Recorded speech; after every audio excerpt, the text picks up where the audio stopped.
right, we're live. You can hear me. It's loud and clear. Night shift. Welcome back.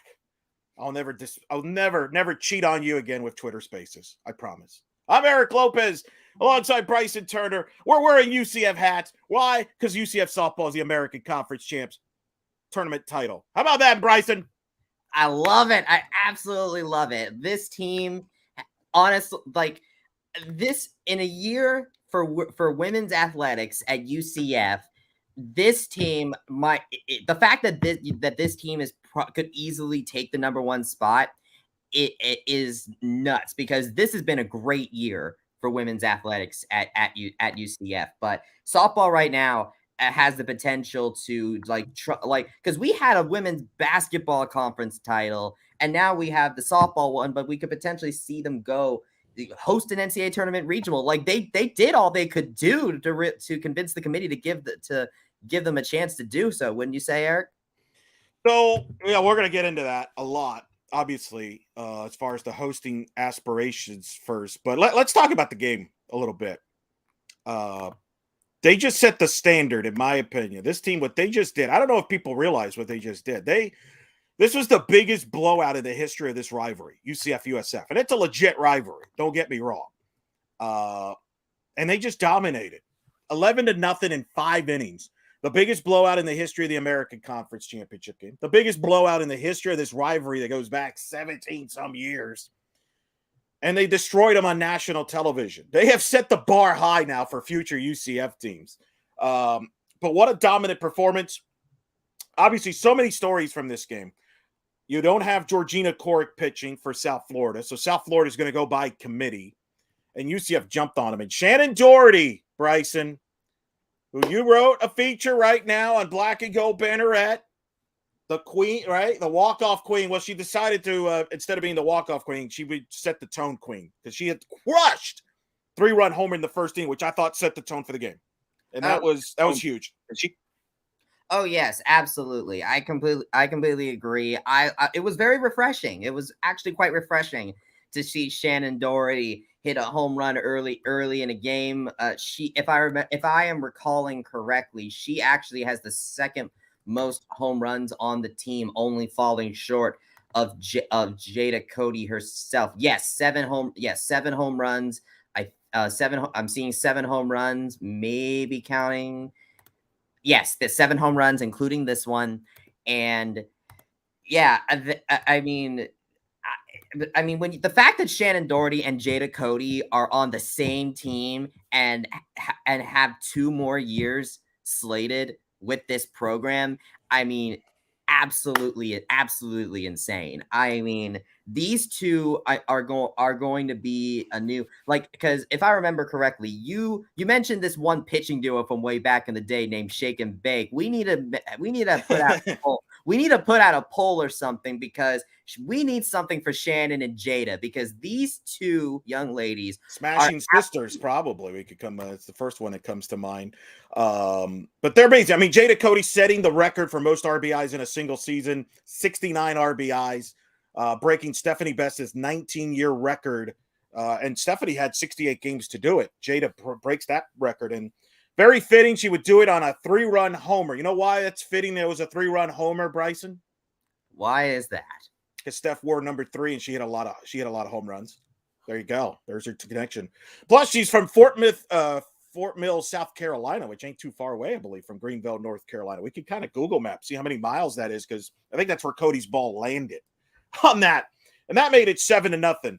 But Kamo Woodall getting the start. Gianna Mancha pitched the semifinal game against Houston. Was fantastic. Despite dealing with a finger injury that was, well documented on the broadcast on Friday. We couldn't expose that more if it were a broadcast. Anyway, so Woodall, who pitched 2 years at East Carolina, who on that very field nearly beat UCF a year ago as a Pirate. She went 9-19. They played I believe a 10-11 inning game. Comes back to East Carolina, where she played 2 years, gets the ball, and in the championship game delivers a 3-hit shutout, joining Shelby Turnier, the legendary Shelby Turnier, as only UCF pitchers to throw a shutout in the American Conference postseason championship play. Pretty heck of a story, Bryson. Kamo Woodall. who I've described as the Mike Hughes of UCF softball. Mike Hughes, for obviously we all know, if you follow us, the UCF athletics, came to UCF football, literally showed up in the fall, I believe, right before August, or maybe in August. It was a late entry cornerback to join the team from North Carolina. What to expect? He turned into an all-conference defensive back, cover man, special teams guy. We remember the kickoff return for a touchdown against South Florida in maybe the greatest game that's ever been played in the Bounce House, in my opinion, in the history of that stadium. Maybe the greatest UCF football game ever when you consider excitement, rivalry, and all that. 49-42, Mike Hughes, the kick return. We'll never forget it.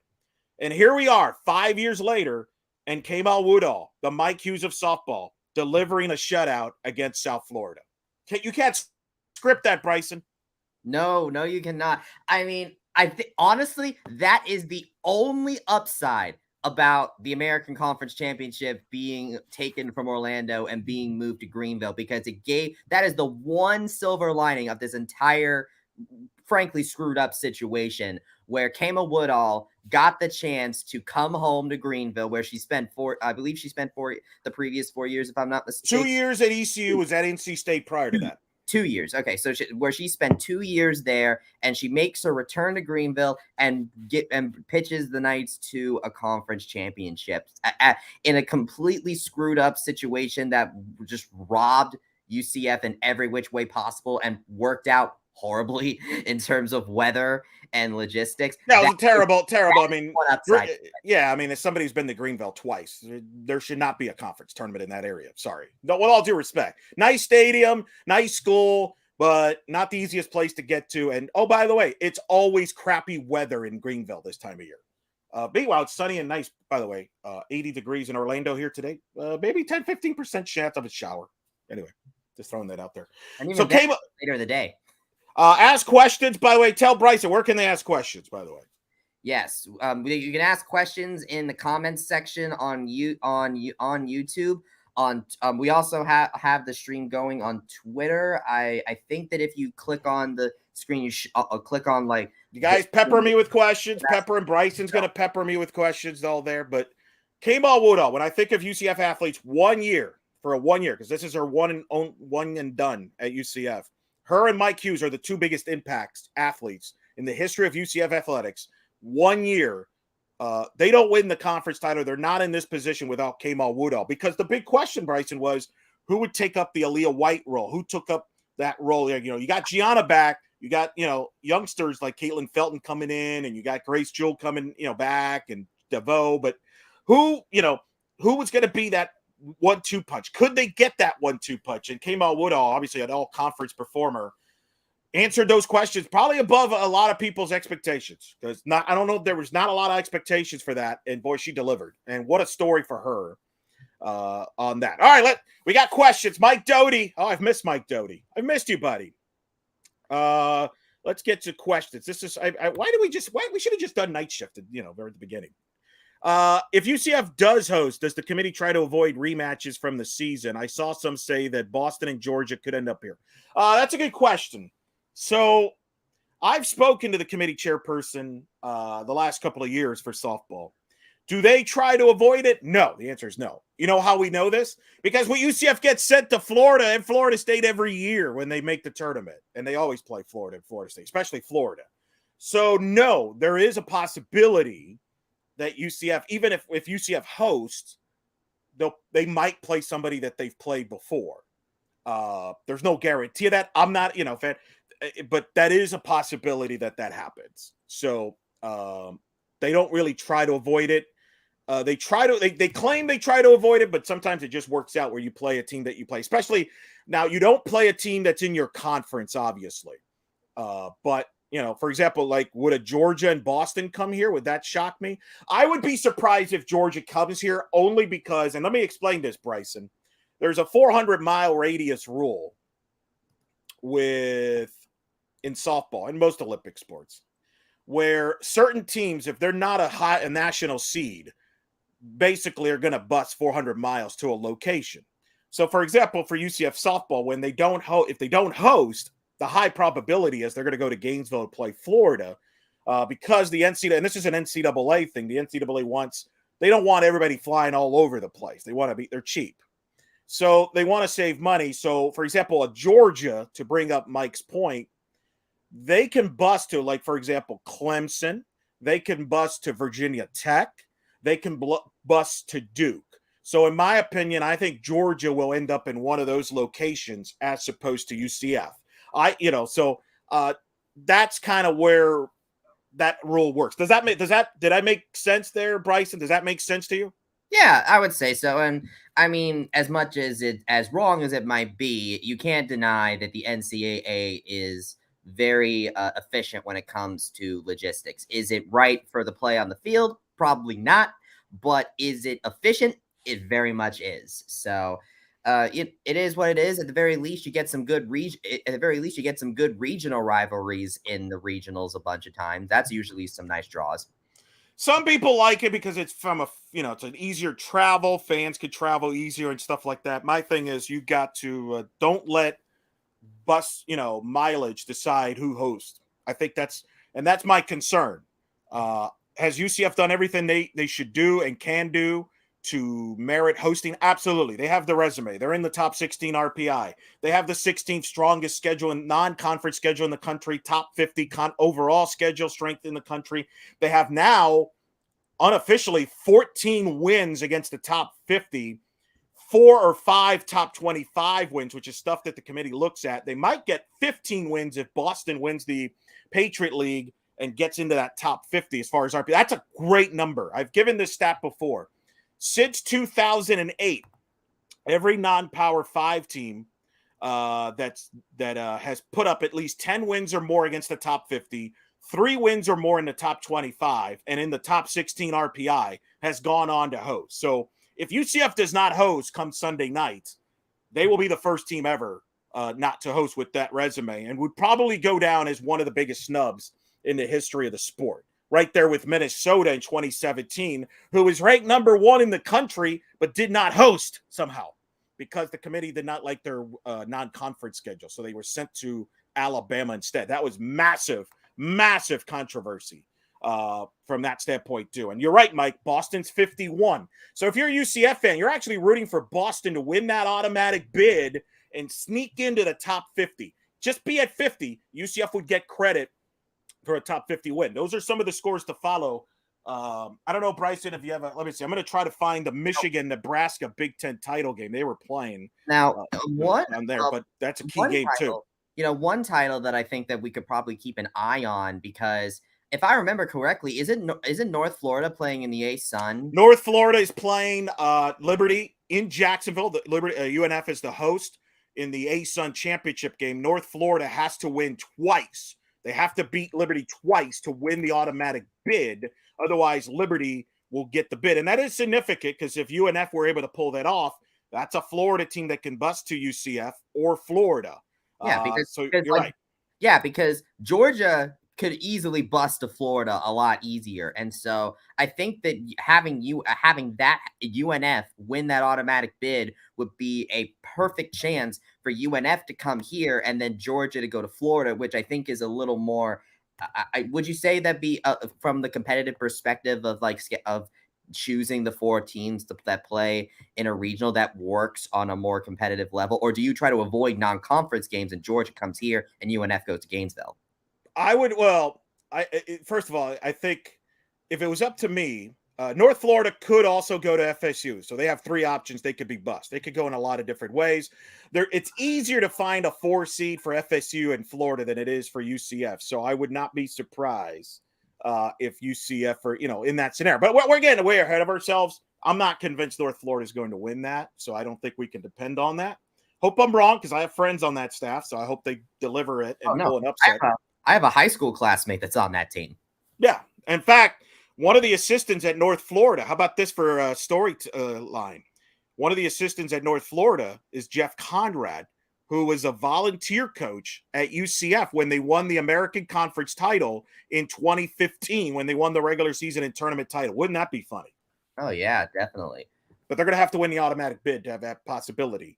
So I've talked to the committee chair people. They have put in a recommendation to the NCAA this offseason to, instead of not only seeding the top 16 seeds, they would seed the top 32 teams, or they would seed the top 48, or they would seed the entire field. That would eliminate some of this predictable regional stuff. Where like, hey, UCF's going to Florida every year, or so-and-so is going here every year.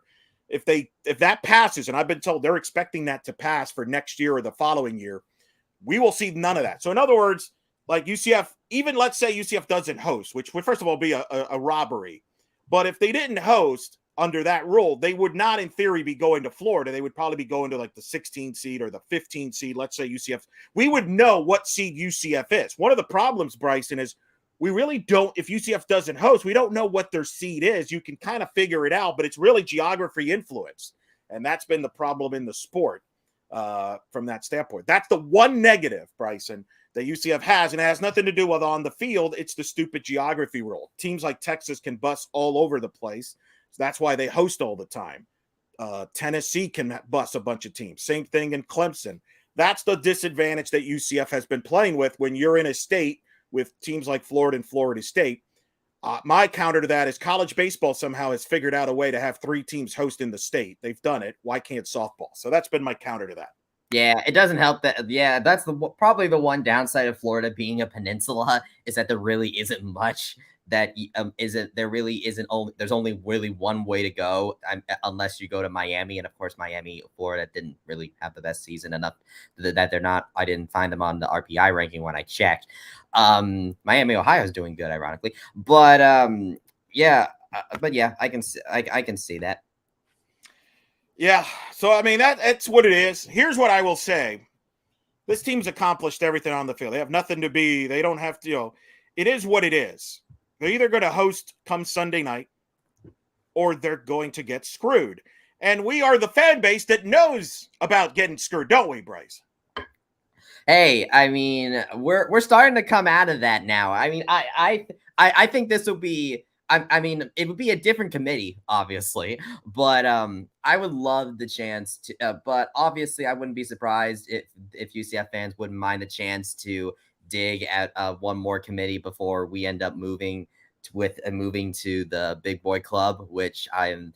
But yeah, I would agree. Complete highway robbery, because this team has done all that it could do on the field to have its chance to host, and to put the exclamation point on it all. They thumped USF, who of course is ranked number, let me see, they're ranked number 38 in the RPI with the one in front of me right now, which, I mean, if you run rule the number 38 ranked RPI team to win your conference tournament, and you are already had a chance, you're number 16, you really should host. Like, it doesn't seem that hard, but of course, logistics rule us all. And if UCF ends up getting screwed, that's probably going to be the reasoning for it. That's the only reason, Bryson. That's the reason. They got screwed because of the stupid geography, 400-mile radius nonsense. That's it. And, some of maybe political stuff behind the scenes. Hopefully it doesn't get to that. Now, what about elsewhere? Because obviously UCF could obviously use any help that it could get from outside the realm to give them a chance to host. I believe you talked about Missouri, if I'm not mistaken, as one that. Yeah, unfortunately, Missouri made a run to the SEC final, so they're probably going to host. To me, it's going to be between Missouri, UCF, and Texas, more than likely. I'm actually clicking on the Michigan-Wisconsin game. Or Michigan-Nebraska just ended, and I think Nebraska won. Let me just wait here where I'm watching the Big Ten Network. This was a big game. Nebraska, remember, UCF beat Nebraska in California when they went undefeated in California to win the championship, to say the least. As Rhonda Revelle, the legendary Nebraska coach, Carol Hutchins, the legendary Michigan coach, are hugging. Doesn't really explain who won the game, but we'll figure this out. Nebraska, I think, has won this title game in extra innings. And if that's the case, that is big news for UCF, because UCF beat Nebraska. So that's going to help the resume as well. In fact, think about this, Bryson. Come on, Big Ten Network. Give me a score bug. Wow, we gotta get into that broadcast this morning. Holy smokes. What the heck? What was that? Yeah, we were talking about that in the Twitter space a little bit. All right, by the way, so Nebraska, let me just say this real quick. So Nebraska has won the Big Ten tournament title, beating Michigan. Why is that significant, Bryson? Think about this. UCF now, on their resume, has a win over the ACC regular season champions in Virginia Tech, the Big Ten tournament champions in Nebraska. I mean, that's two of the major conferences. They have a win over Georgia is going to be in the field. I think there's other conference. That's another added boost. They got Ole Miss, who they've beaten in the top 25, potentially at RPI. Boston's going to win the Patriot League. This resume is strong, and that Nebraska win is going to help a lot for UCF. That also eliminates Michigan from hosting possibilities. I think, again, it's going to be UCF, Texas, and Missouri for 2 hosting spots, and UCF and Missouri should get those 2 spots over Texas.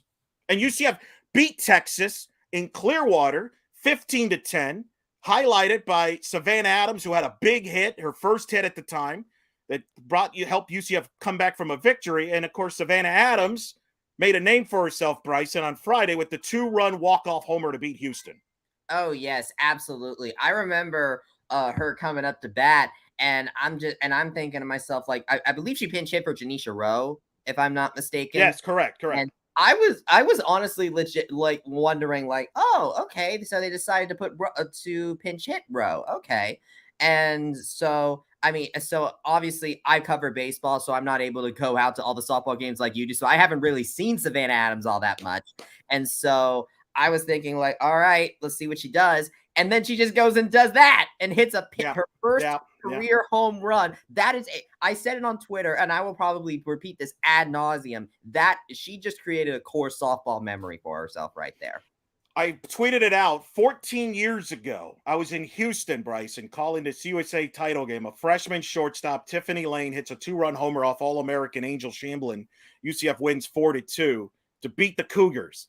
14 years later, in the American Conference semis, Savannah Adams hits a 2-run homer to beat Houston 4-2. And you could argue win the championship, because I think Houston would have beaten a Georgina Corrick-less South Florida Bulls team. So Savannah Adams will go down in Lore's history there in UCF softball history. So big. Questions here. Who might win the Big 12? Well, Bedlam is the Big 12 title game, Oklahoma and Oklahoma State. I think Oklahoma wins, but let's also thank Oklahoma State. They beat Texas on yesterday, 6-1 in a game where Mike White, the Texas head coach, was ejected and told everybody that he thought they were number 1, which the Big 12 has reprimanded him since. Texas has kind of been sloppy at the end, 6-5 the last 11 games. I don't think they'll host. The one thing they might go, they have in their favors, there's a bunch of teams in the state of Texas that can bust there. They might make the tournament, so that is a concern if UCF were to get screwed. Otherwise, there is a chance, and I think it was brought up earlier, I wouldn't be shocked if a Texas, for example, comes down to UCF as a 2 seed. And wouldn't that be a storyline? 15 years ago, Bryson, the Bounce House opened with UCF hosting Texas. Wouldn't it be something if UCF softball hosting for the first time ever in the biggest UCF on-campus NCAA championship event they would have ever hosted, Texas would be involved? Yeah, it honestly would. It honestly would really come full circle. That and of course, obviously, they're in there. It's going to be a matchup of a conference team that UCF will soon be joining. And I think, if I remember right, Texas and UCF, I think, will be conference mates for 1 or 2 years, if I'm not mistaken. Not like with football, because of all the conference politics there. But in softball, I think they should be able to play each other, right? Yeah. They could play the next week. COSAG advisor, thoughts on each player's starting lineup. I'm going to get to that in a second. No. If UCF sweeps Wichita State, would that have made a difference as far as hosting? No. Here's the thing. Either they're going to either they want UCF to host or they don't. This is no longer about a resume. This is not and I'm telling you, this is not a resume thing anymore. If it's UCF will host based on they have the resume to host, they have the wins for the host. This is not anything about, well, they should have won this or no. It's nonsense. If they don't host, it's real simple. They got screwed. No, yeah. No, I agree because like right now, UCF is ranked number 16 in the RPI. Probably higher, and probably will go higher with this win and some other losses. A source of mine who knows how the RPI works thinks there could be 14 or 15 by Selection Sunday. Yeah, exactly. So the fact that they are in the top 16, and when you're in the top 16, you host. Well, that's not 100% true. Sometimes they play. I mean, UCF 2015 would disagree because in 2015 UCF was the 15 seed and was 15 in the RPI. They did not host. Hofstra was a 13 that year. They didn't host. Now, the thing that hurt UCF in 2015, in retrospect, Notre Dame got to host that year. They only had. They only had 5 top 50 wins. The American was terrible that year. It was the 9th rated conference in the sport. There was no teams in the American that year that had a better RPI than 55, which was South Florida. The difference this year is the American is 6. They have Wichita State and South Florida, who's in the top 40 RPI. UCF's going to get credit for this win. And so that's going to help the resume and their RPI and all the metrics. So the thing that's kind of kept UCF from being higher in the RPI, because I'll give you this stat, Bryson. UCF is 11 if non-conference RPI ranking. If you take away the conference, they would be 11. What hurt them is playing Memphis 3 times, playing Tulsa 3 times, playing East Carolina 3 times, 3 teams that are in the hundreds in the RPI. My counter to this is they have no choice. They have to play those games. You know, they're in the conference. We have no control. I mean, so you can't punish a team for that. Well, it's the same argument as football has with the college football player because they have to play the American teams, and they're not as highly valued as the Blue Bloods in the Power 5. Right, but here's where here's the difference. Right. I agree. Here's the difference.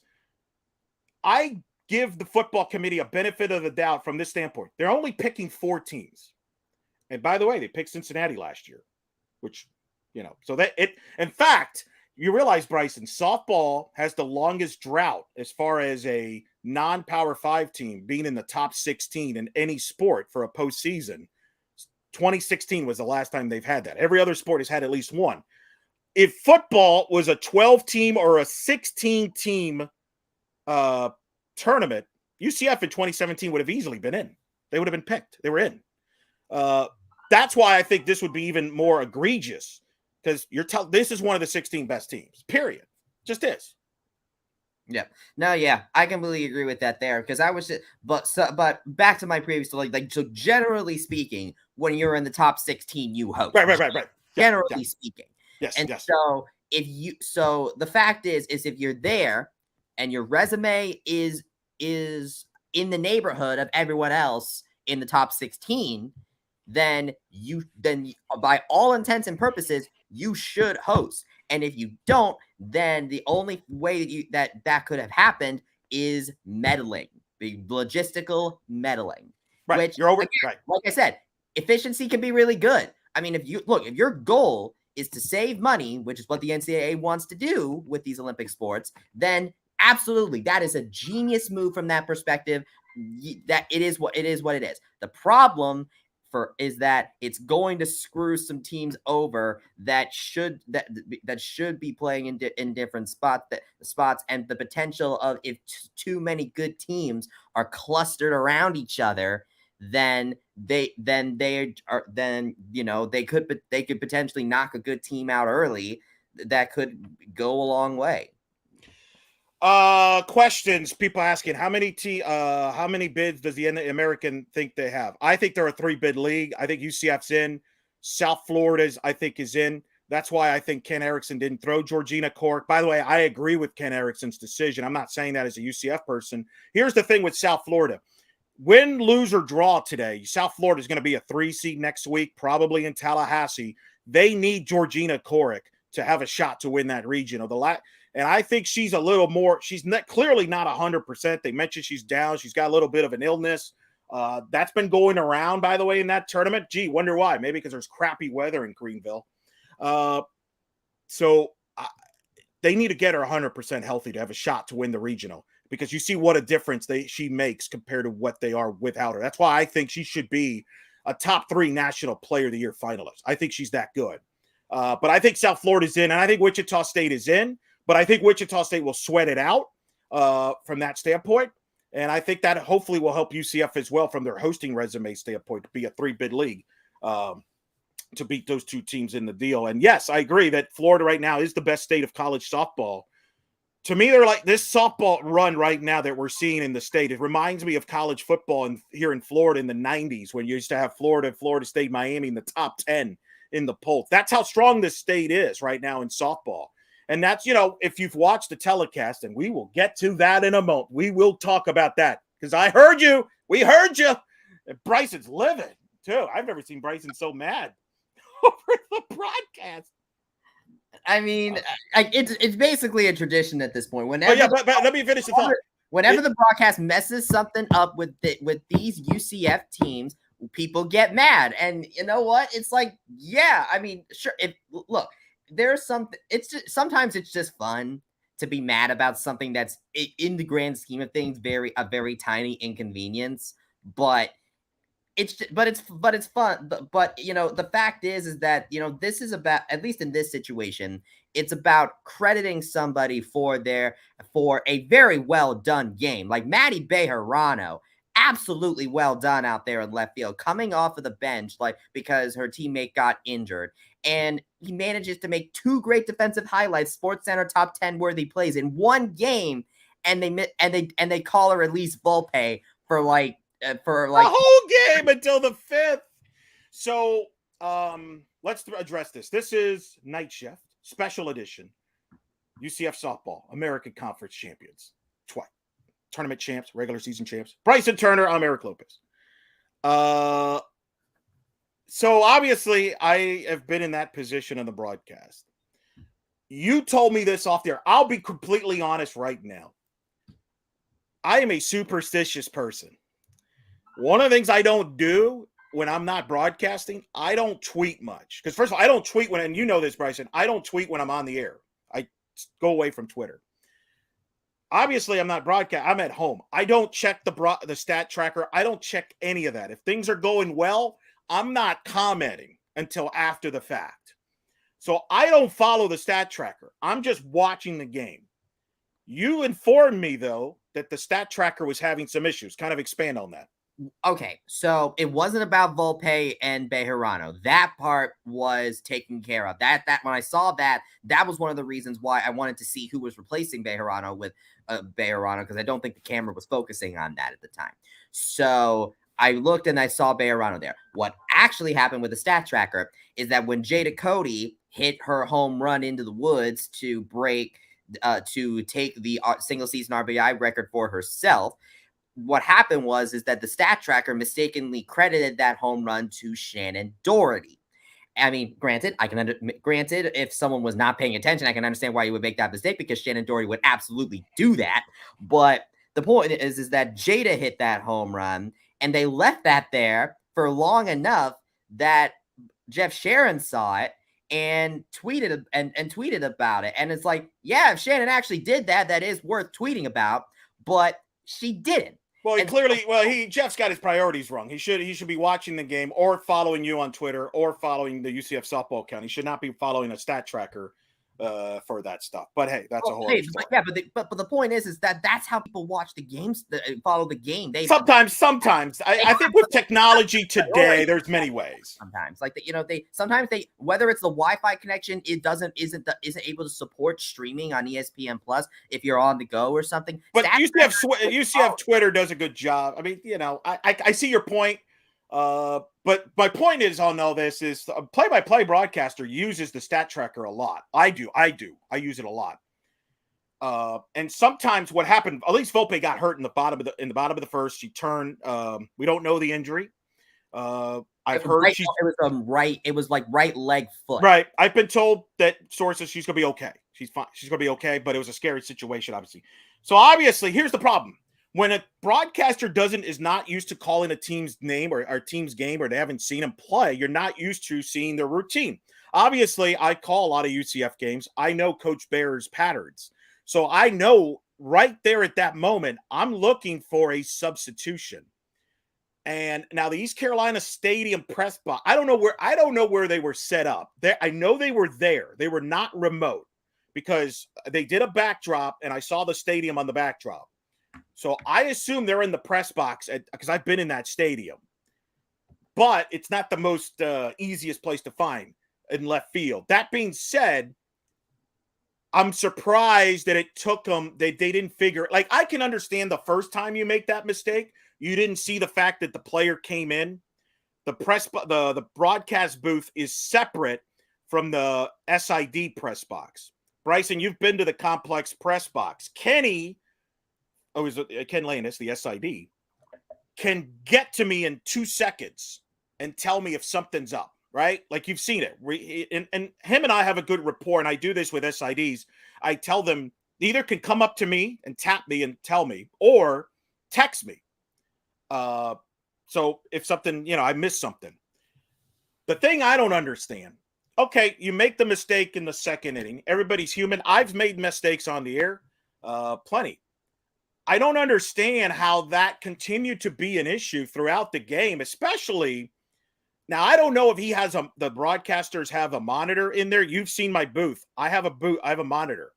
Yeah, I've seen you it. should be able, if you have a monitor, you should be clearly able to see that the left fielder is wearing number 1. And you should have your roster in front of you knowing that's Matty Bejarano. And for whatever reason, that didn't happen. And that's unfortunate because Matty Bejarano played an incredible defense, making 2 spectacular plays that will go down in memory that I've seen. And it's unfortunate that that mistake was happened. Not on purpose. Mike Cousins is a heck of a broadcaster. So let me just say that in front. It happens, but I was surprised that it kept going. And I know people were blowing up my phone. I wasn't there, so I don't know if that communication was relayed to them. Like, hey, that's Matty Bear. I don't know. I wasn't there. But that was unfortunate. Yeah, it's you talk about Bejarano's plays. I am really excited for when you, Jeff, Eric, Jeff, Drew, Kyle, and I all be able to sit down virtually and like figure out the bannies at the end of the season, because we have these play of the year stuff that we talk about, right, and stuff like that. The reason I bring that up is it's going to be hard to figure out what the softball play of the year is in just this one sport, much less everywhere else in UCF athletics. There have been so many just absolutely heart-stopping moments and from this team this season that they could have their own list, their own list, from whether it's Bejarano's diving catches to Shannon Doherty's homers to Jada's plays. I mean, absolute insanity from this team and a good right. And by the way, this is not the first time ESPN's had trouble with UCF. Last year in the Tallahassee Regional, they had a hard time because Coach Bear will make moves. She hasn't made as many moves in game as she did the first few years, but she makes a lot of moves. You have to look for that. I remember in Clearwater, she made a catch. As you've seen, Bryson, Jada Cody catches Gianna Mancha. If Kamal Woodall comes in relief, they also change the catcher. They go to Ashley Griffin. The broadcasters missed that in Clearwater. They mispronounced that. Last year in Tallahassee Regional, they also mispronounced some names. So, no, look, it's disappointing. You have to look for that kind of stuff. I was surprised that the telecast was not as clean as it should have been. And it was sloppy. It is what it is. And I appreciate everybody with the compliments that were sending it my way. We need pronunciation guides. Pronunciation guides need to be and hopefully I'll say this with the roster and not its own sheet. I'll say this: pre-COVID, I used to travel with the team, so you'd have a radio version. Obviously, COVID has changed a lot of that, but hopefully in the future we get back to that. So I'll leave it as that. But we'll see. Mike Doty asked, "Did Volpe come into the game injured?" I don't think. No, she was healthy. She was fine. Yeah, she got hurt on that play. But she's been a big part. I mean, hopefully she'll be good to go either wherever they play next week. on the region. Let's talk about some of the other players here real quick. Kennedy Searcy, obviously a first-team all-conference. How about that story? Injured her ACL last year in the regular season in Greenville on that stadium, and she comes back here a year later as a first-team all-conference performer and is hoisting a trophy on that same very field 1 year later. Pretty cool story, huh? Oh yes, absolutely. Kennedy Searcy, you talked about how you've talked about how was a key bat, a key bat, I believe, for the USF series. I would distinctly remember you saying that she was going to be a key player in that series, and turns out she was. I mean, there's a reason that Coach Bear trusts her to be the third, to come in and be third baseman while Jade is catching, and then when Jade is at third, she's been DP. There's a reason that she does that, and that's because she wants to make sure her bat gets into the game. And yeah, it's absolutely crucial that it does, because I'm looking at the stats now. Searcy has the third highest batting average on the team. I mean, there's like the fact that Jada Cody's on this team might distract some people, but the fact is that Kennedy Searcy at 316 batting average is having an absolutely well done season, and she gets on base just as much as Cody does. They both have the same on base percentage. So yeah, having a bat like Kennedy Searcy is very well done, especially when you have Jada Cody kind of soaking up the spotlight, really, when you think about it. So Jada Cody, 3-run homer, I mentioned earlier, very fitting, 69 RBIs. Has a chance to be the second All-American in the history of the program behind Shelby Turner, who did it in 2015. Should have been a top 25 player finalist, got screwed out of that. To me, people are asking about where she ranks. I mean, she's the tournament MVP, by the way. She was the tournament MVP. Ended up driving in, I think, 5 runs in the tournament. Played catcher, played third base. I know we're going to get into this, Bryson, in about a month or two when we do the Banny Awards and stuff with the female athletes. And I know the Sword Awards gave it to McKenna Melville, well-deserved. Awesome year she had. We have so many great candidates for Female Athlete of the Year and Athlete of the Year. Jada Cody's on that list. She's in the mix to be the Athlete of the Year at UCF. She just broke a 19-year-old record that I did not think was possible to break, because Stephanie Best had more games to play back then. They played about 70 games back then in the regular season. You're capped at 56 and all that stuff. And she breaks it like 10 games quicker than Stephanie Best. To me, Jada Cody's the Athlete of the Year. That's been a story too.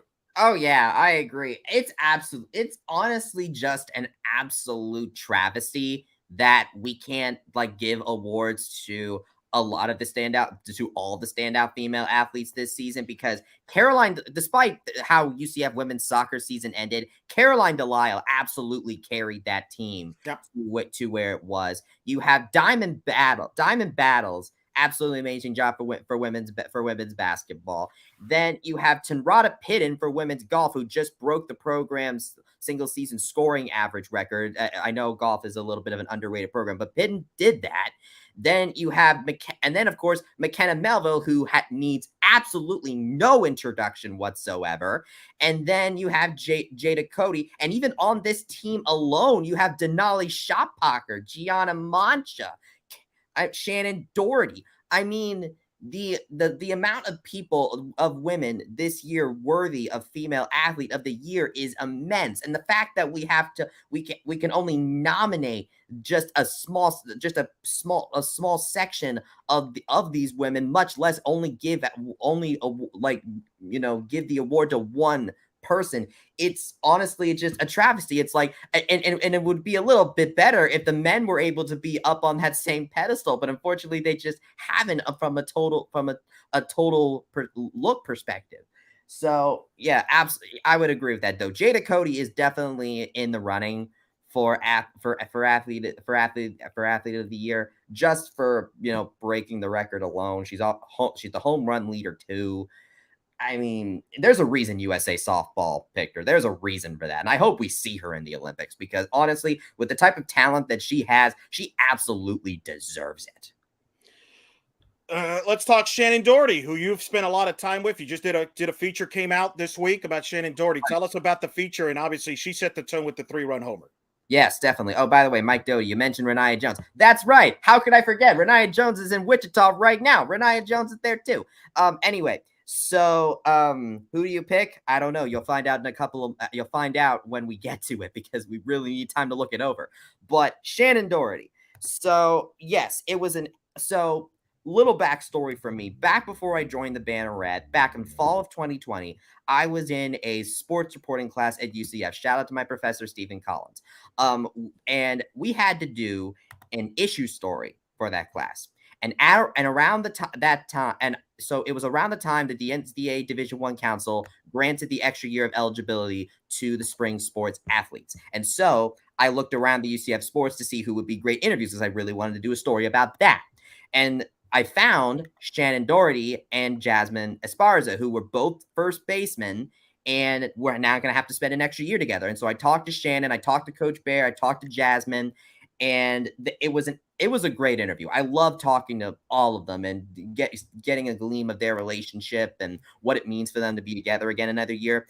And so the fact that now almost 2 years later, that around 2 years later, that I'd be able to talk to all three of them again, and to see the aftermath of all that is absolutely amazing. I mean, you saw what Jasmine Esparza did, Eric. I mean, we talk about how good Jada Cody's season was, but like Jasmine Esparza absolutely went off in 2021 in her extra year of eligibility. That I believe she hit the third most RBIs in a single season, right behind Best. Of course, Cody Rockets passed that, but Esparza took advantage of the extra year. And so talking to her about Shannon and her accomplishments this year, because I mean, we've all talked about it for the entire season, the trilogy, Georgia, Ole Miss, Virginia Tech, absolutely well done, succeeding in clutch moments, and being able to learn more about Shannon and her upbringing and why she came to UCF. I loved that she and her family traveled out from Coral Springs to California to get in front of Coach Bear. And the way that Shannon put it was, she wanted to force Coach Bear to keep her. And that, if that doesn't tell you about that woman's determination, I don't know what will. And she takes that to the field with her every single time. And also, we finally got an answer about the origin of her name. It is in fact not the Beverly Hills 90210 actress Shannon Doherty. It's actually something else. And I'm actually not going to go ahead and spoil it here. Go read the article on the blackandgoldbanneret.com if you want to know what Shannon Doherty is actually named after. Eric, you're muted. But this time, unlike Twitter Spaces, I can unmute and mute myself. That's beautiful. That's why I love this. Yes, Mwah. yes, Thank you can. Thank you for this microphone right there. See, love that. Ashley Griffin has really grown up as a catcher and has been quietly a big-time plug in this middle of the lineup, as well as catching. Don't forget, she caught today, Kama Woodall's shutout. And Denali Shawpockers had a legendary career, came back an extra year for this opportunity. Now she's a regular season champion and a tournament champion.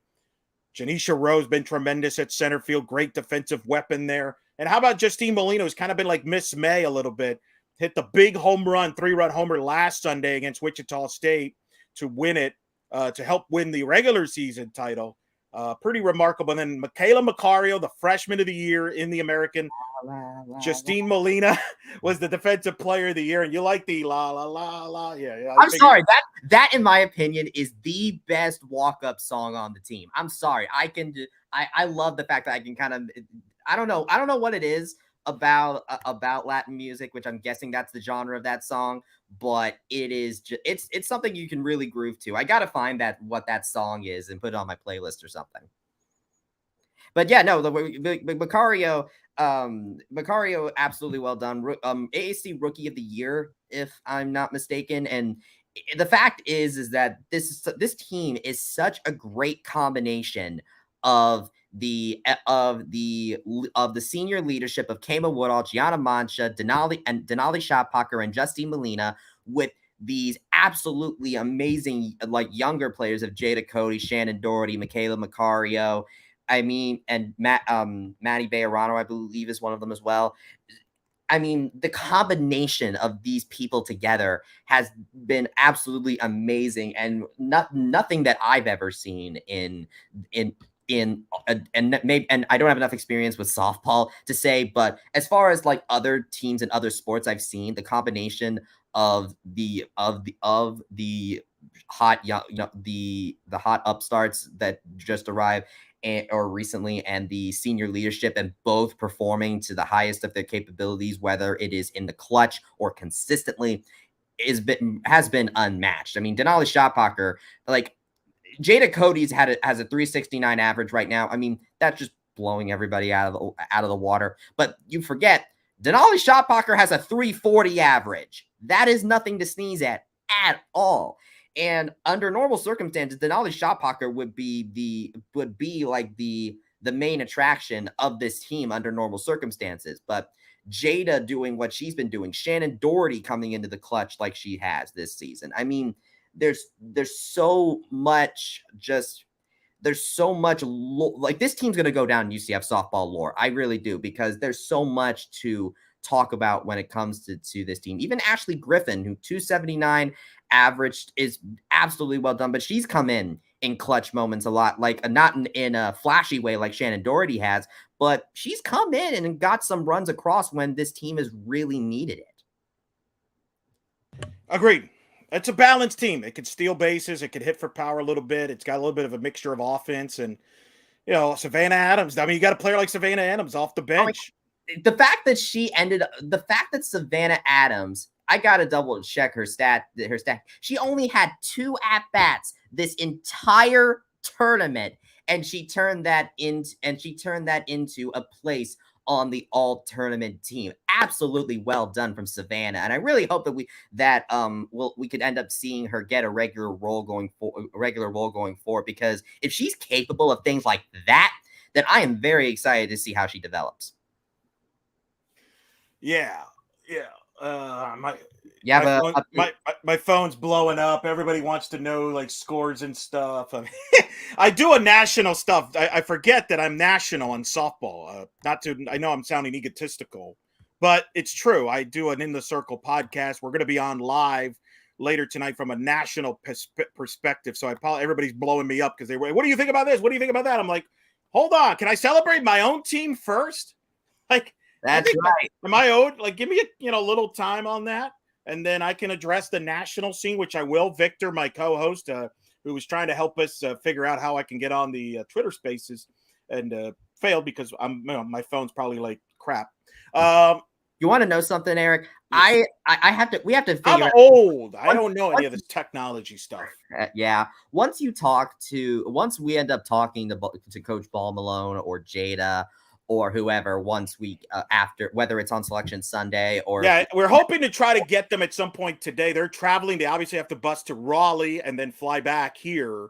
So we understand those things. So if we don't get them today, we'll definitely get them Sunday. So. Yeah, but if we get them, I want to ask them this because I really hope that someone went to find that home run ball that Jada Cody hit, because that right there is a historic softball for this UCF program. And the problem is that it'd be one thing if she hit it where Shannon Doherty hit it, right on top of the TV broadcast truck, but instead she ended up hitting it into the woods. And so I really hope that that maybe somebody tried to go and find that, and hopefully they succeeded in doing so, because that is quite the historic ball for this program, I think. Agreed. Trace asked the question. Good to hear, Trace. Kamal Woodall, what's been the difference? It's a great story. Kamal Woodall is one of the most incredible stories I can remember, Bryson. She was 9-19 at ECU. Not a good team around her, but she was always competitive, gave UCF fits, nearly knocked them out in the American Conference Tournament in Tulsa last week. So I didn't expect her to be this good, and that's a credit to Coach Bear. She obviously handles the pitching staff. I think knowing those two now very well, that's a really perfect fit.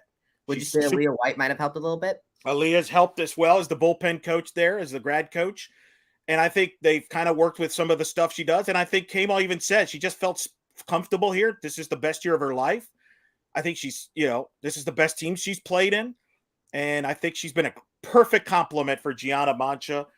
It's just could not have worked out any better, any more perfect. I will say it again. Her and Mike Hughes will go down in history of UCF as the greatest impact players that only played here 1 year. And, that's going to be, we might see more of that now with the transfer portal and stuff like that.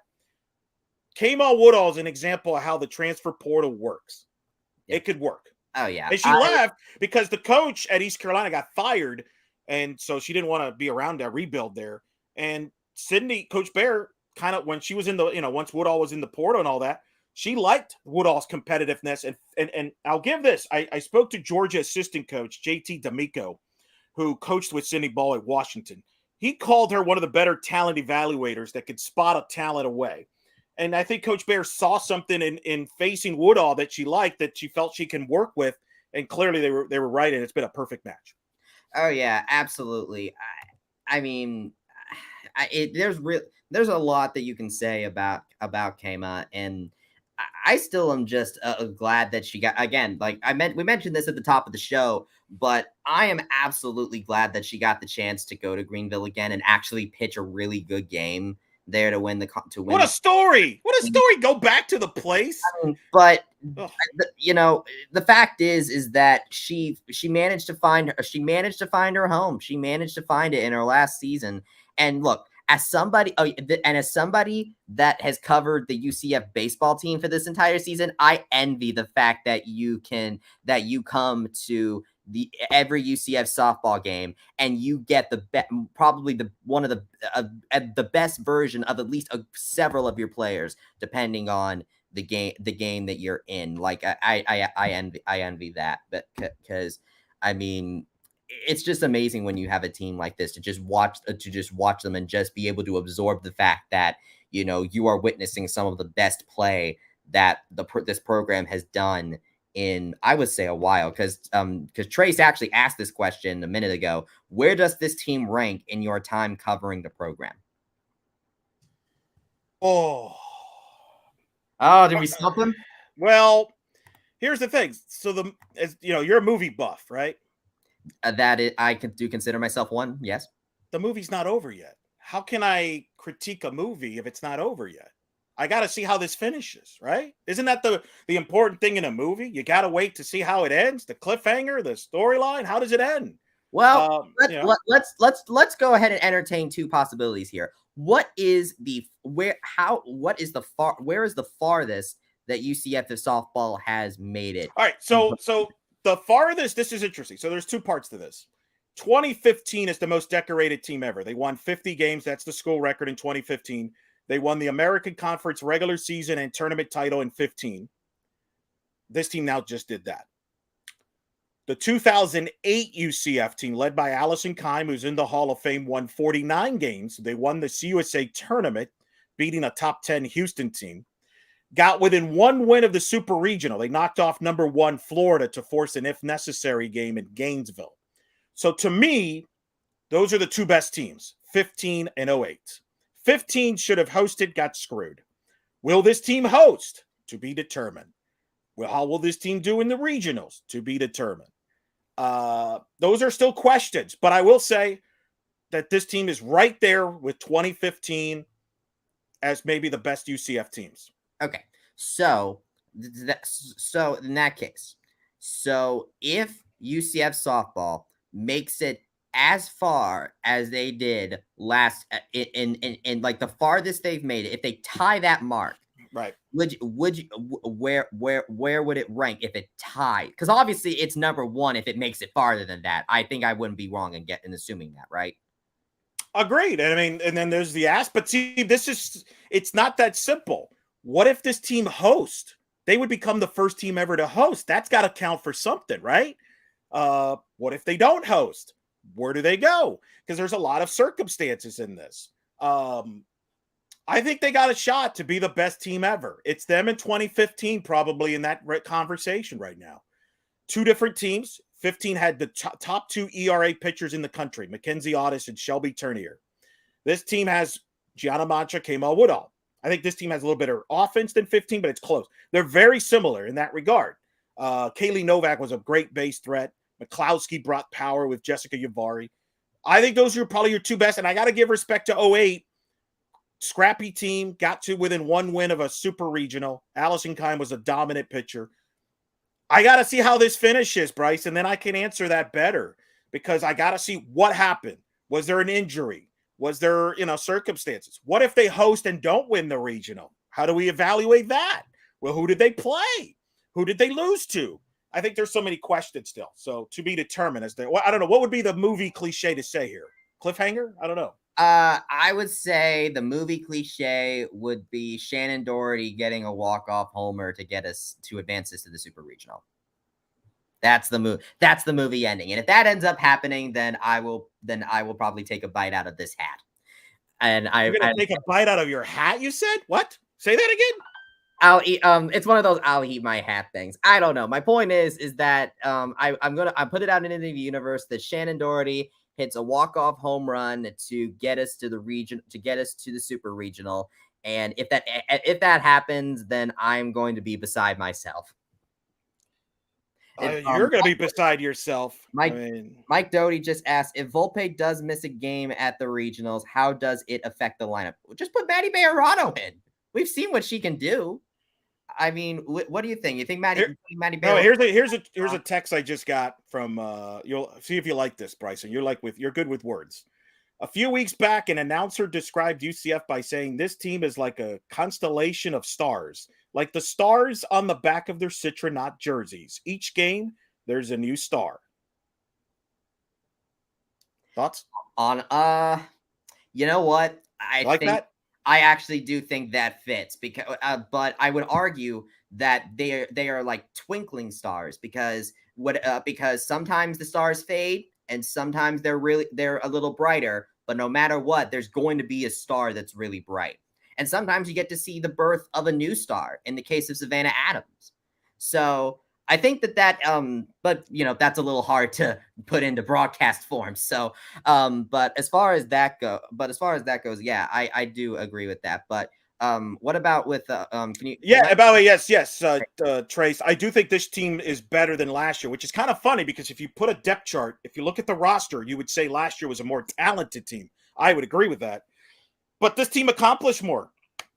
And it just is the reality, right? It's all about results. Now, what about because Mike Doty asked, if Volpe does miss a game at the regionals, how does it affect the lineup? I mean, I think the simple answer is put Maddie Bejarano in, right? So they have a few options there. They could put Shoppocker at the leadoff spot. They could put Janisha Rowe back at the leadoff spot. Rowe really has been the leadoff hitter for the majority of the year. They just decided to move her down and move up Volpe because she's really good. To set the tone at the leadoff spot. So I think they could go Rowe. They could go Bejarano even. I don't know if they'll do that, but I think Rowe. Like in left field, I meant. Oh, left field? I think Maddie would start at left. Remember, Jada Cody can play left too. Well, I mean, that depends on Gianna Mancha's pitching now, is it? Correct. See, it all goes back to moving pieces, which obviously the ESPN announcers did not figure out. Go ahead. No, I always love a good running joke.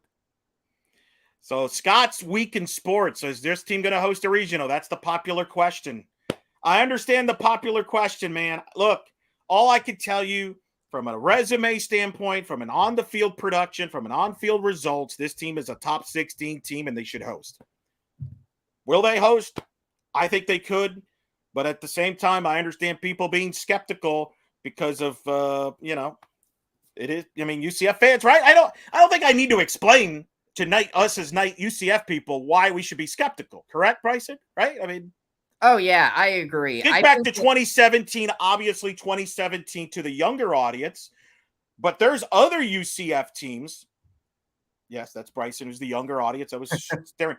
Look, think back to 2001. I think the best UCF baseball team ever with Jason Arnold there and Justin Pope, the 1-2 punch pitching wise. They didn't get to host.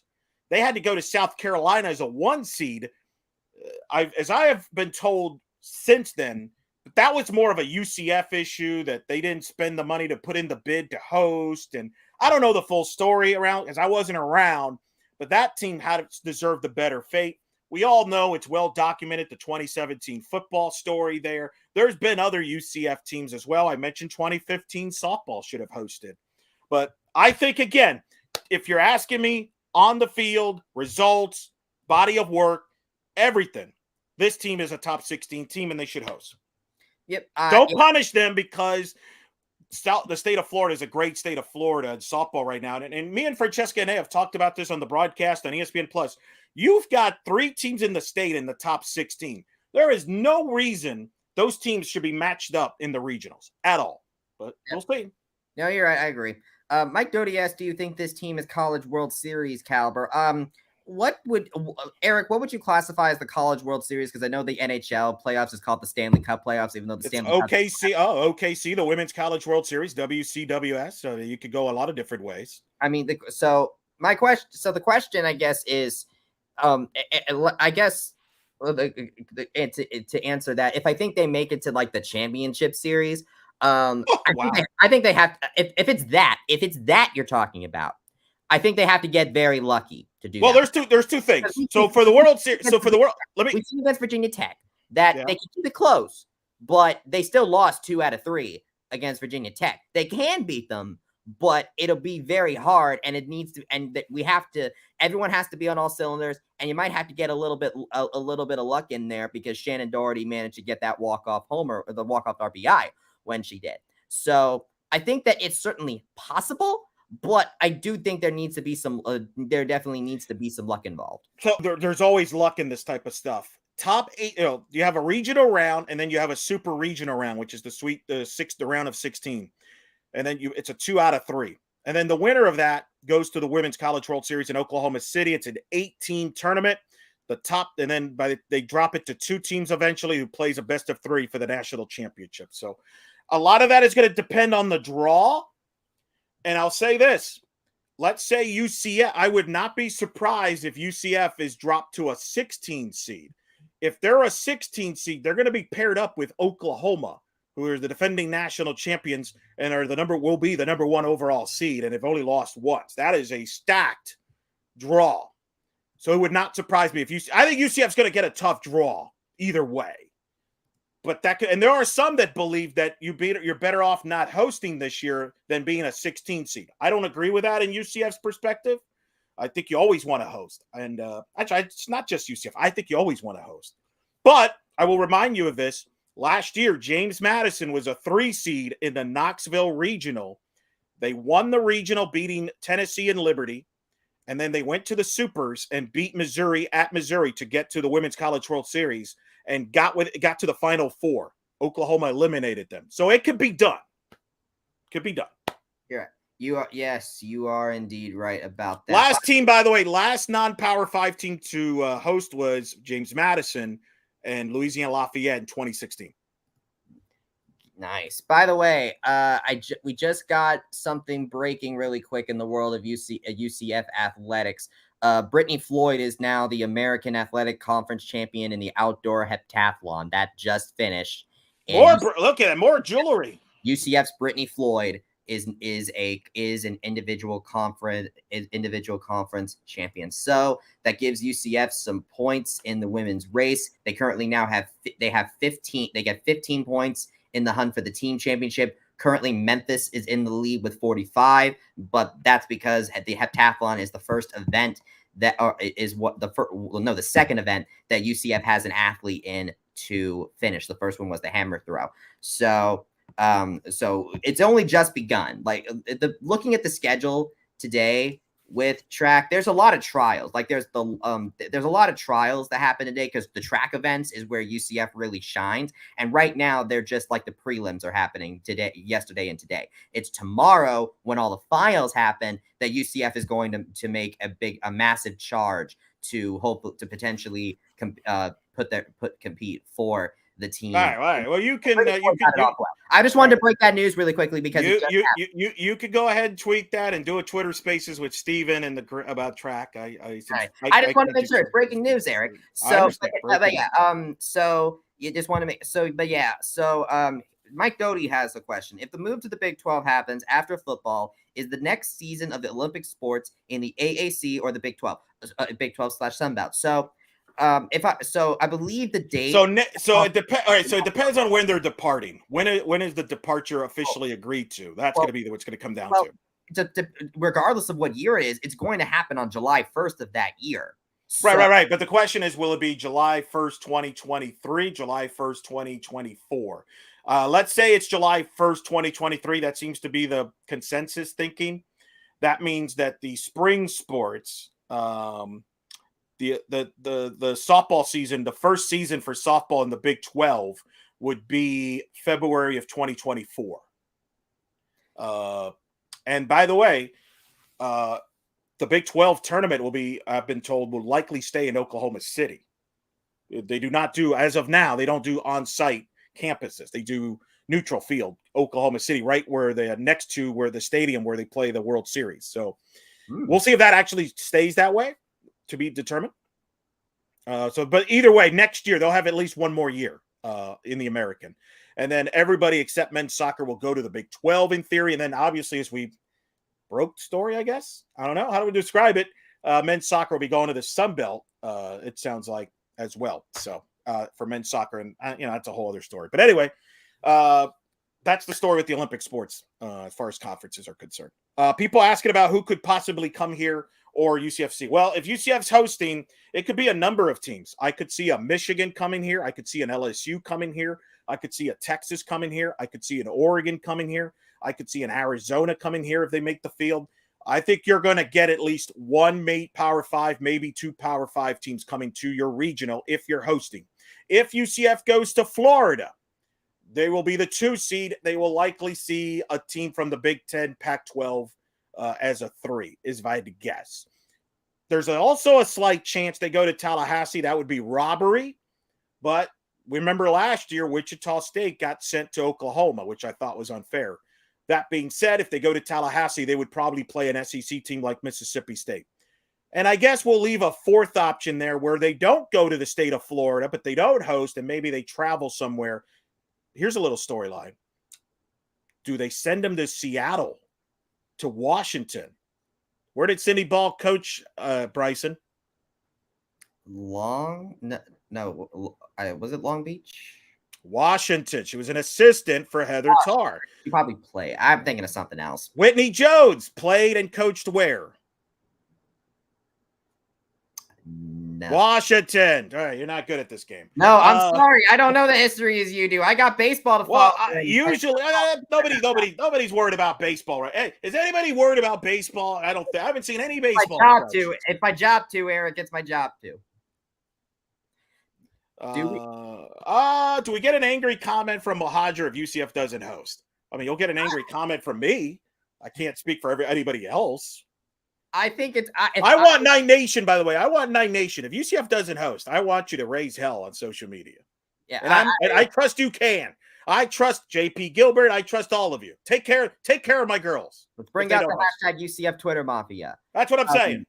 But I think that if Mohajer says anything at all, it's probably going to be something that is very that it expresses his disappointment without too much emotion. Mohajer is not a guy that seems like that type of guy that gets angry. Danny White is a guy that I could see getting angry. I don't know about that. I think Terry gets fired up too. So I don't know. Who knows? I don't know. How about we hope hopefully it doesn't come to that. How about we hope it doesn't come to that? I agree. I completely agree with that. I want to be optimistic. I try to be. Wow. So I just got this info. How about this? You're going to love this. I just got word. The Jada Cody home run. All right. 3-run homer. Remember it went into the woods? You're like, oh no. What? You would think you would want that ball. You know who caught the ball? I just got informed. Who caught the ball and deep in the woods? Rich Woodall. Kmall Woodall's dad. No way. How the heck? So he was. Her mom just messaged me that happened because I was curious about the ball. And did he catch the ball or did he go find it? I'm going to ask her.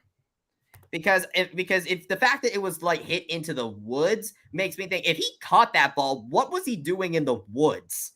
Actually, I know the answer. I might know the answer to that because I've been in that park. There's a lot of parents that actually hang out just like here at UCF, that like hanging out in the outfield and just hang out there. And even though it looks like it's wood, there's areas there where you can tailgate and stuff. And it's the same way at ECU. So that I don't know. I just asked the question. If I get an answer before we sign off the air, I'll let you know. Mike Doherty asks, who would be your first pitch guest for UCF's first hosted NCAA game?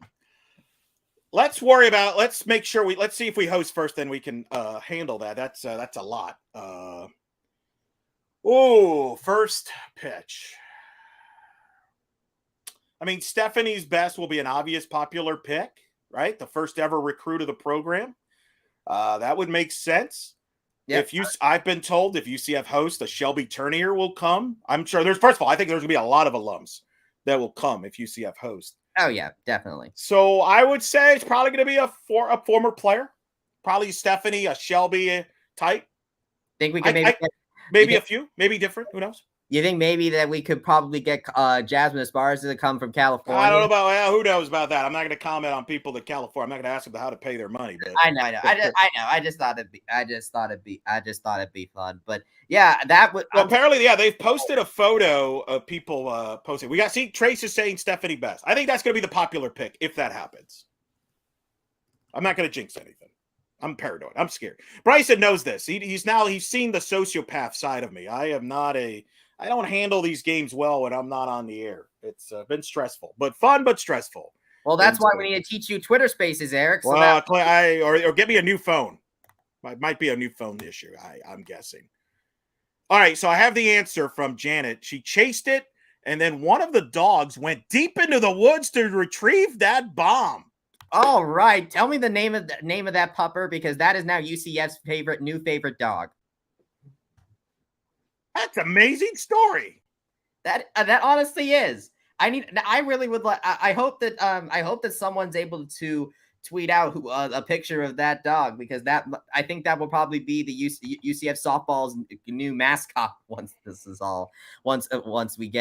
Well, and again, Kamal played there for 2 years, so that the Woodall family probably knows that stadium as well as anybody, inside out. So they probably know where that ball landed and got the dog to get it. And that's a heck of a dog if it gets it. So how about that? Well, we got a ton of breaking news here. Especially since how big a softball is. Like, I mean, imagine depending on how big the dog is, I mean, that's a lot for a dog to pick up. Let's see here. I'm getting it. Oh, it was one of the East Carolina players' dog who they're friends with. Oh, wow. That's good. That's nice. That's really nice. I'm glad that that's one of the big upsides of Woodall coming home for this sort of thing is that she got to meet some of her old teammates, and I'm really glad that she got to do that. By the way, wait, I got to give Lonely Bumblebee a shout out here. Look at that suggestion. That's the winner. There's your winner right there. Cody catching. Oh man. Oh, you know what? I would totally be for that. I would, you know what? Yeah. Talk to Eric, talk to Kenny, talk to Terry. Well, we need to host first. That'll be we'll address that if we're hosting an ads. Let's not contingency plans, Eric. It's all about contingency plans. I understand, but that's a great idea. In fact, we'll do that if they host. If they don't host, we should do that like opening day or something next year. Or something. But I like the idea. The idea works. We'll probably get the two of them together tomorrow night if Steph's able to come to the watch party. We'll see. Now, by the way, I expect some announcement on that. I can't say much more than that. But it's going to be around campus. They'll probably make something. I don't know if it's public or not, so I don't want to say it. So Bryson and I know because we're cool. Yeah. Speaking of next year, by the way, I saw a comment earlier that talked about how Caitlin Felton is where the coaches shows are. What? Felton with the next to talk about how Caitlin Felton would be the next great pitcher. So my question is, do you think that when we get to the playoffs, do you think we will see, like, because we didn't see Grace Jewell, Caitlin Felton, or Angela oh man, I haven't seen her enough. Angelina DeVoe. I thought for a second I was thinking Angelica, but then I'm thinking, I probably just watched Rugrats recently. But could we see Jewell, Felton, or DeVoe in a regional appearance, or do you think this is going to be the Mancha Woodall show? It's probably going to be Mancha and Woodall, unless I would, if I had to bet, I would say it's Woodall and Mancha. However, there could be a situation where a Jewel or a Felton comes in relief. Perhaps I think matchups will play a role in that. The score will play a role in that. But I would say that Mancha and Woodall will have probably 90 to 95% or higher of the pitches in the postseason. A lot of it depends on how the games play out too. Do both of them pitch in the same game? Do they, like this tournament worked out nicely that they only had to play 2 games. So Mancha got the first game and then Woodall got the second. You didn't need a third pitcher. In a regional, especially if you're in the losers bracket, you might need a third pitcher. And that's where you might see a Jewel, a Felton, DeVoe all come into play. I'm telling you what, look, coming from a baseball background, one of the cool things about really immersing myself in some softball in some softball is the fact that the workload that these pitchers handle. Granted, it's not as taxing on their arm as a baseball pitcher might be, but you still have to go out and pitch possibly multiple times every single weekend. I mean, the work ethic of these pitchers, especially ones like just the workhorses like Mancha and Woodall, like absolutely well done. I mean, absolutely well done. And that's probably one of my favorite parts of following softball is being able to see that's it's insane and really shows how important Mancha and Woodall's roles to this team are, because we talk about Jada, Shannon, Denali, we talk about all those with good reason, but you really cannot ever understate can't understate the impact that Mancha and Woodall have had this year. Like, it's really hard to really determine who's like the biggest impact player on this team, because there's you could probably name 6 of them, 6 people that probably deserve a distinction such as that. Shout out to Bubba, the dog that got Jada Cody's home run. All right, Bubba. There's going to be photos of this on social media somewhere. So you're good at finding that stuff, Bryson. You may have to be on the search on that. I can go ahead. What was We've established already with Twitter Spaces, you're the tech guy. I am not a tech guy. Oh, yeah. Definitely my phone's not. What was Kama's mom's name? Janet. Got it. Just making sure, because I'm gonna type it into Twitter. I'm gonna type it into Twitter right now to see if he's on there. I don't think it doesn't look like she's posted a photo of it yet. Yes. By the way, if UCF gets to 14 on the RPI, that would be better, because Mike's asking this. What are the other questions here? That would be better. 2015 was a 15 final, was a 15 RPI on Selection Sunday. The 14 or 15 wins against the top 50 would be the most ever by any UCF team. As I said, the 2015 team in comparison, I believe, had 5. And usually, I've done the research since 2008, a non-Power 5 team that gets 10 or more wins against the top 50 usually hosts. So, especially if three or more of those wins are top 25, UCF has that with Virginia Tech, Texas, Georgia, possibly Ole Miss or Nebraska, who's right there as well. So Ole Miss, Nebraska, and then there's one more team they beat in that Ole Miss, Nebraska. So we'll see. And Ohio State. Ohio State was the other one. Yeah. Honestly, like, now that in essence, that we get to a point where the season is over for some teams. And obviously the NCAA tournament is still ahead, but in essence, the more or less guaranteed part of the season is now done, and getting a chance to sit back and really take it all in from now to getting this conference championship, which is obviously a goal that people would like to have from day one of the season.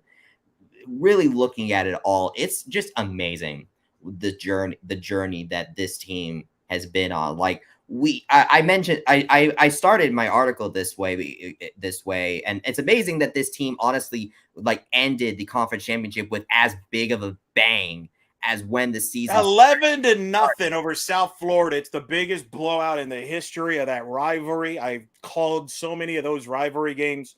To see a game that one lopsided. And I understand Corrick didn't pitch, but I think they would have beaten her. They beat her twice during the season. It's not like they swept them in Tampa. They beat her twice. So, we'll see what happens. Can this team get to 51 wins? They got to go. They'll have to get to the super regionals probably to do that. We'll see.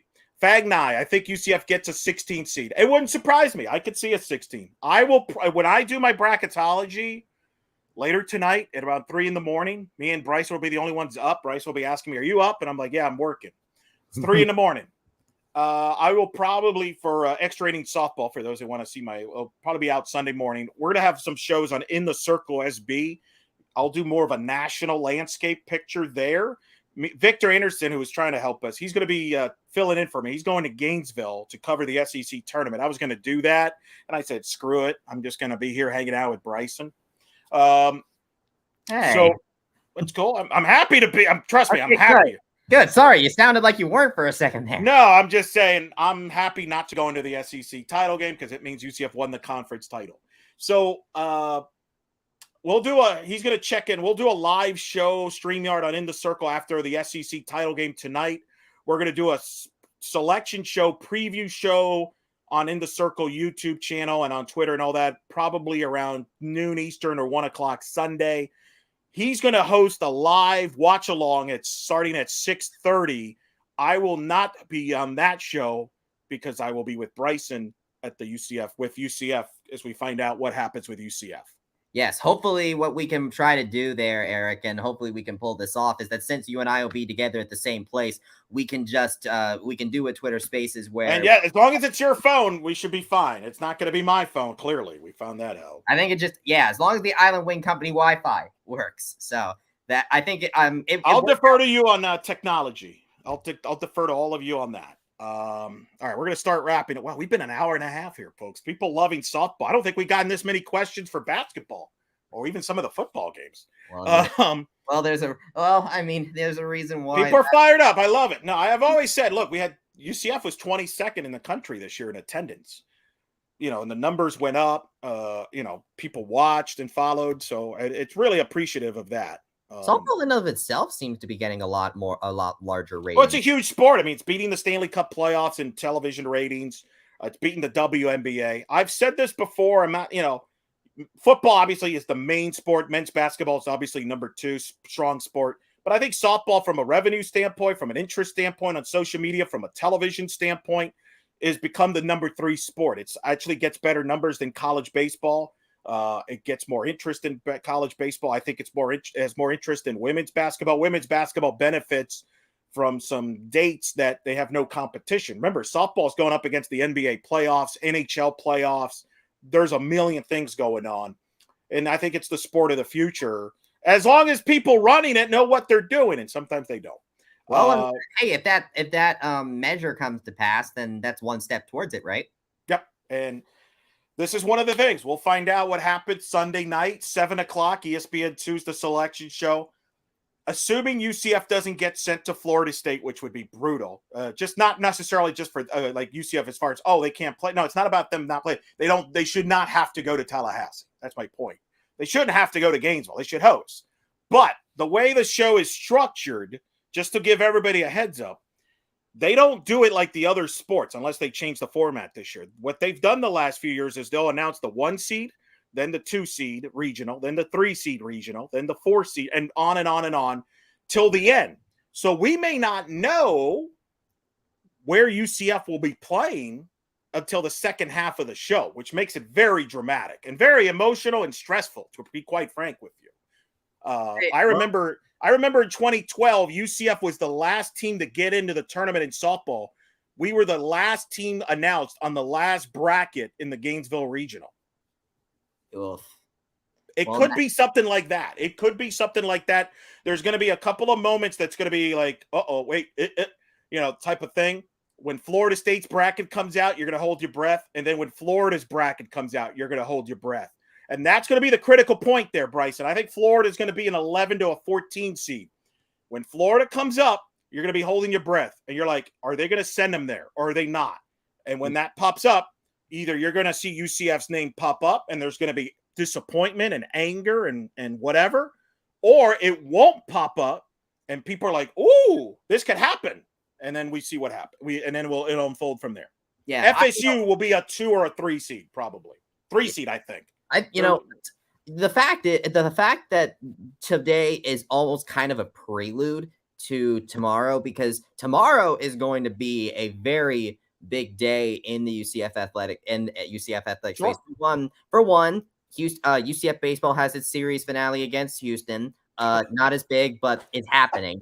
And then track and field has. People are in a good mood. Let's not bring up negative. Track and field has a day 3 that's legit. of the American Athletic Conference Championship, which, by the way, looking at the schedule, you said this selection show starts at 7, right? Yeah.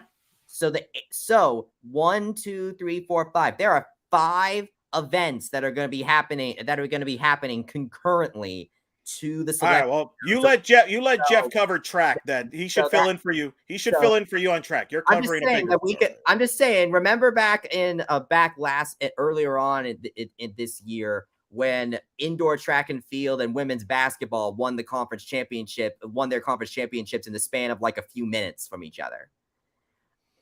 Rowing championships are in the morning too, by the way. Rowing championships are in the morning, and that's something that I'll keep an eye on as well, because I can finally watch rowing on ESPN Plus, because they don't air it anywhere else. I just want to see what the heck they're doing.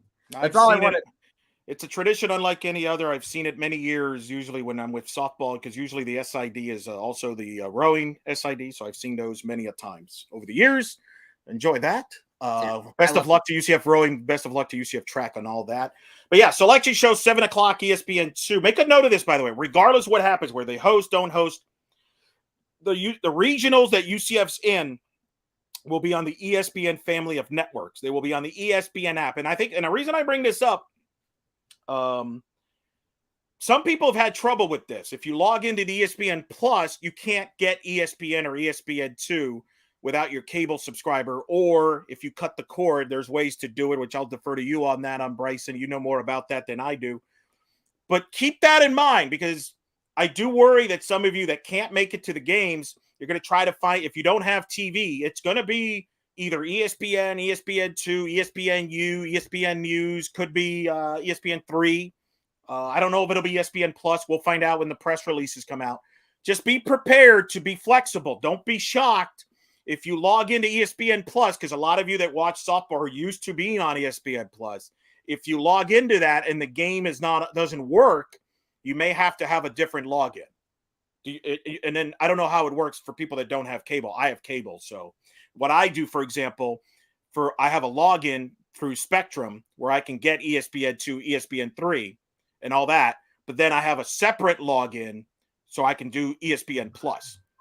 Yeah, for me, I have Apple TV, and for me, it's really more about connecting my ESPN app to the DirecTV account that my family uses, and so that's how I get the regular channels. And ESPN Plus is like its own thing. I'm telling you what, like ESPN Plus is honestly, just having that certainly makes doing our job a lot easier. What's funny, and this is a little funny story. So the money that goes to my that has me keep my ESPN Plus subscription every year. My family, my uncle did this Masters pool, like the Masters golf tournament back in April, and this happened both last year and this year. I won enough money in both the year before and this year that I'm able to actually power my ESPN Plus subscription for the whole year, and that's how I do that. There you go. So it's got to be a fun story. So there you go. Selection Sunday might be a good practice. I let everybody know that, because I don't want game day. People are logging in. Hey, I can't get the game. You know, it's tricky. I don't know why. It's that complicated. I wish it could be just one login and you get everything. And I think eventually we will get that.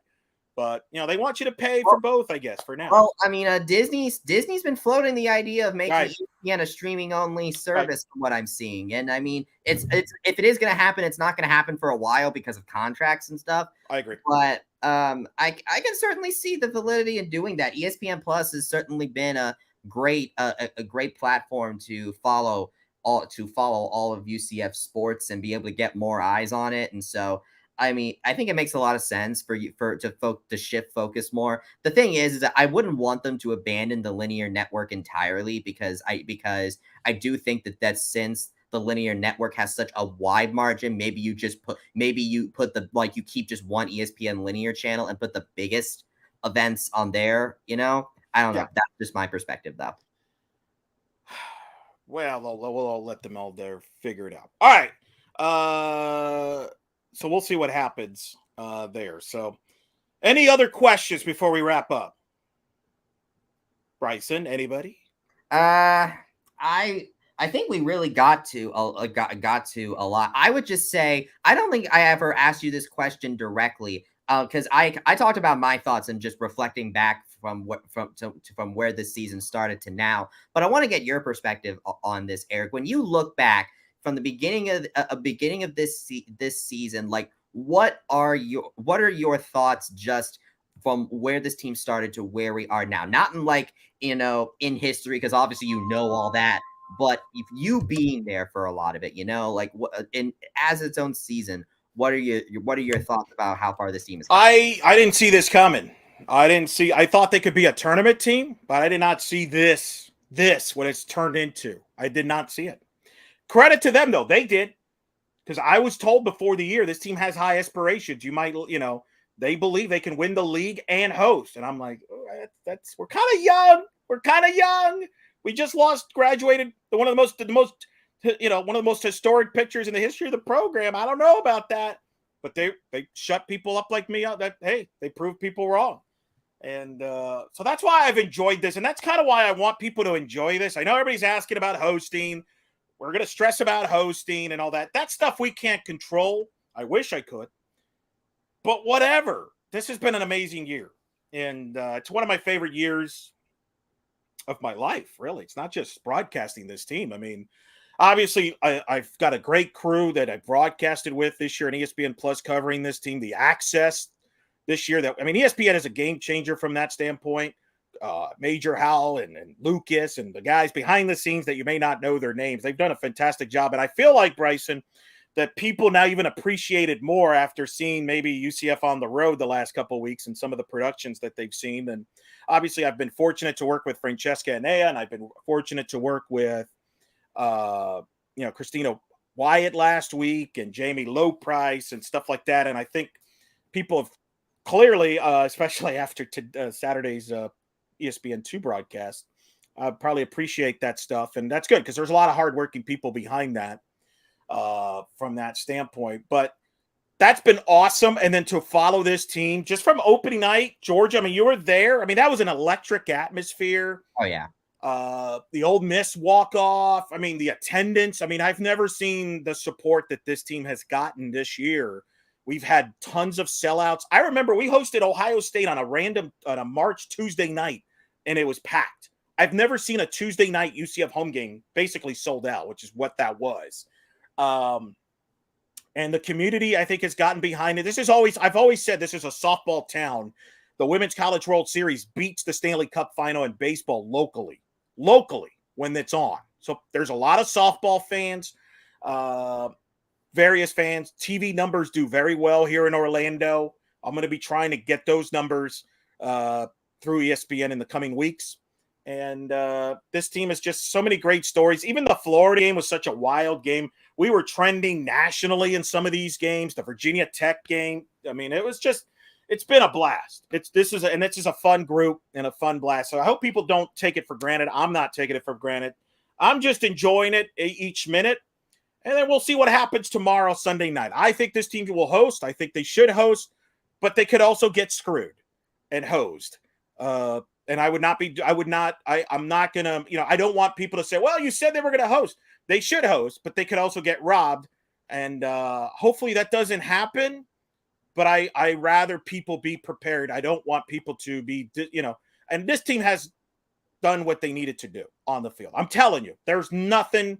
They did everything they could do outside of going perfect for the season. Either if this team doesn't host, this was because they were the people from above were determined to make sure they weren't going to host. And that's unfortunate. And that's a problem in the sport if that's the case. That's a sports failure. That's not a team failure. This team has succeeded. So in that case, Eric, so what should UCF softball fans root for in the softball world for the rest of the day? What else could I mean, root for Arkansas to beat Missouri. Just, knock them down a peg. That'd be good. We just got Nebraska beating Michigan. That was huge. Helps the resume. Hopefully Boston wins the Patriot League. That would help. And just root for common sense on Sunday. If it's common sense and people watch games, which the committee chairperson has told me they watch games, then they'll put UCF as a host. I mean, if they watch this game, then I mean that absolutely. But this team will be fine. This team has done things, they're going to be fine. And just support this team beyond. And it's a special day. It's a special day, special year. So we'll see. Very special indeed, Eric. Very special indeed. I mean, 11-0. Most lopsided in the rivalry. It's still amazing. Even though it was 9 a.m. Eastern, I feel like everybody will remember that game.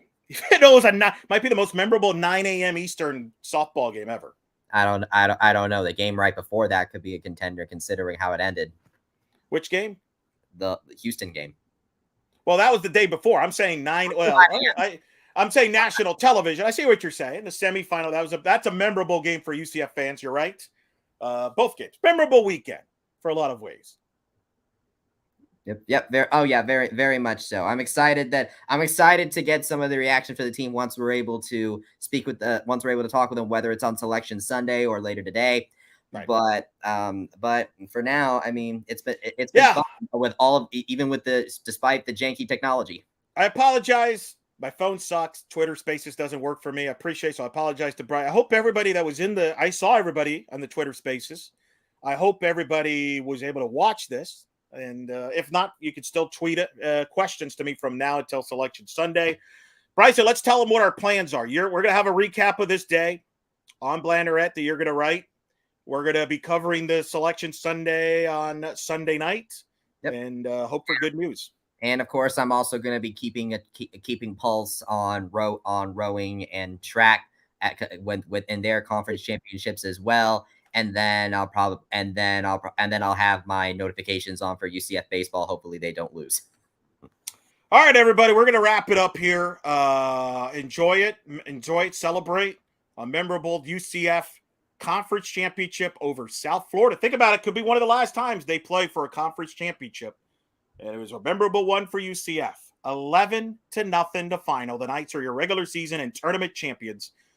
And who knows, could be hosting or at least be a team to be reckoned with no matter what in the postseason. For Bryson Turner, I'm Eric Lopez. This has been Night Shift on the Black and Gold Banneret.